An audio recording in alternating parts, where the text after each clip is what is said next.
संविधान में places of worship act है, तो जो चीज जहाँ पर 47 में थी, जो भी गिरजाघर, जो भी मंदिर मस्जिद था, वो उसी हालात में रहे। मैम, जो यूपी सरकार के मंत्री है, वो जो मौजूदा सांसद हैं संभल के, उनको उनके लिए कह रहे हैं कि अगर वो नहीं समझे तो आजम खान जैसा हाल होगा। उसी बयान पर लगातार इसी तरीके से थ्रेट देने का काम खासतौर पर राज्य सरकार कर रही है।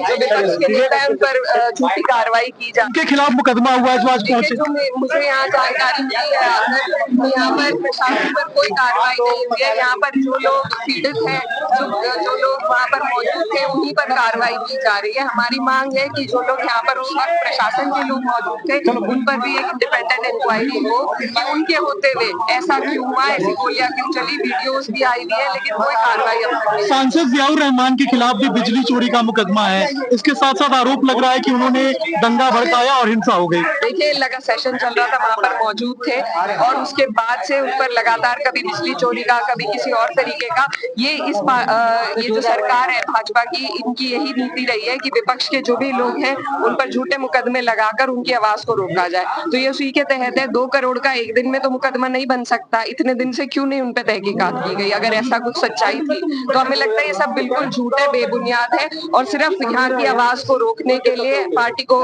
परेशान करने के लिए, पार्टी के लोगों को प्रताड़ित करने के लिए ये सब किया। लेकिन कुछ लोग कह रहे हैं कि आप 40 दिन से नहीं आई, 24 नवंबर को हिंसा हुआ, उसके बाद आज सांसद जी पहुंचे हैं यहाँ पे। जी, हम लोग 2 बार प्रयास कर चुके हैं, हमें रोका गया था। आज भी हम बड़ी मुश्किल से गाड़ियां बदल बदल कर यहाँ पर पहुंचे हैं।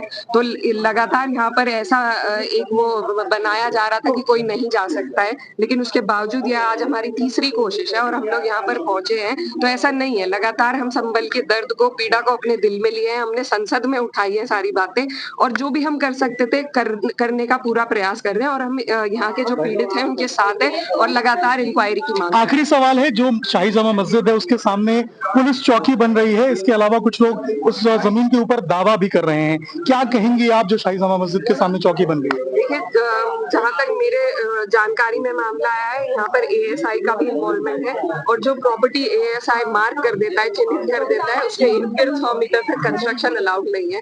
तो उसके बावजूद यहाँ पर प्रशासन अगर जोर जबरदस्ती से वहाँ चौकी बनाकर एक दबदबा और एक डर का माहौल पैदा करना चाह रहे हैं तो वो गलत है, वो नहीं होना चाहिए। सही कानून के तहत उस प्रॉपर्टी की जांच होकर वहाँ पर रोक रुकाव करनी चाहिए। बिल्कुल।